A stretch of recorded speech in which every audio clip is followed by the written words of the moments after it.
You can start. Assalamu alaikum. 'Yan Arewa, 'yan Najeriya.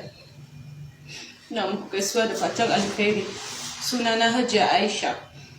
Ni caterer ce, ina harkan abinci a nan cikin garin Bauchi. Restaurant ɗina yana nan cikin Teaching Hospital bayan ATM nan cikin garin Bauchi. Yau na koyi wani babban darasi a rayuwana yau. Na yi abinci, wani ya bani kwangilan yin abinci na mutum 9,608, kuma aikin na kwana 3 ne, zan kai local government guda 3. To jiya ya kira ni da yamma sai ya ce min aikin ya taso za a fara yau. Sai na nema da na buƙaci ya bani contract agreement, sai ya ce wai contract agreement din ba a yi signing ba, saboda haka in mun ce za mu jira contract agreement din za mu yi latti, we won't be able to deliver yau, so I should just go ahead. Sai na ce okay, no problem. Bayan kamar minti 30 sai na sake kira shi, sai na ce masa ina buƙatar contract agreement din saboda aikin yana da yawa, mutum kusan 3,000 da wani abu, kuma na kwana 3 aikin yana da yawa, so ina buƙatar contract agreement din ya bani, domin shine zan yi amfani da shi wurin neman aron kuɗin da zan yi aikin da shi. Sai ce ba damuwa, he won't put me at risk, in ci gaba da shirye-shirye kawai a yi abinci yau a samu a kai musu, in ya so Allah bashi da safe in an yi signing contract agreement din sai ya kawo min. Sai na ce to ba damuwa. Nan take na kira ma'aikata na waɗanda suke zuwa a yi aiki da su idan kwangila ya tashi, suka aka zo aka kwana ana ta aiki.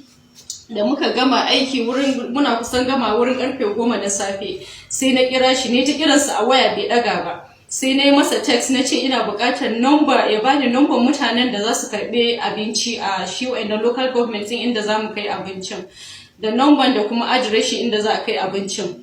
Sai na yi mai text na tura masa, sai ya reply lokacin ana neman karfe 11 kenan, sai ya ce wai na dan dakata tukunna.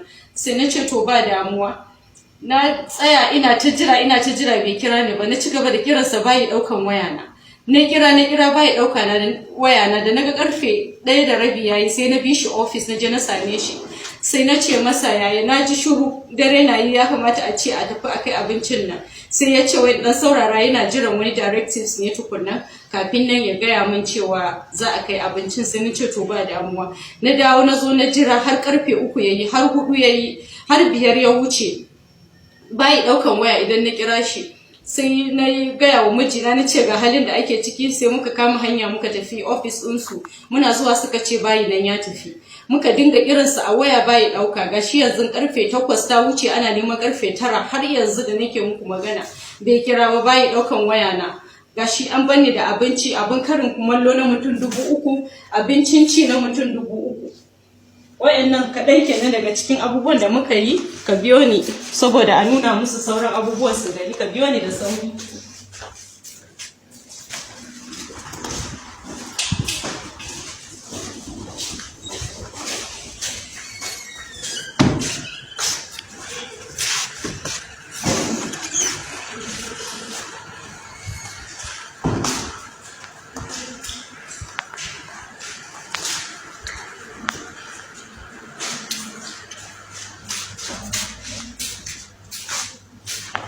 Wannan shine abin karyawan da aka yi, shine snacks ɗin da aka yi na tea break. Wannan tuwo ne da aka yi, tuwo ma malmala 1,000 muka yi.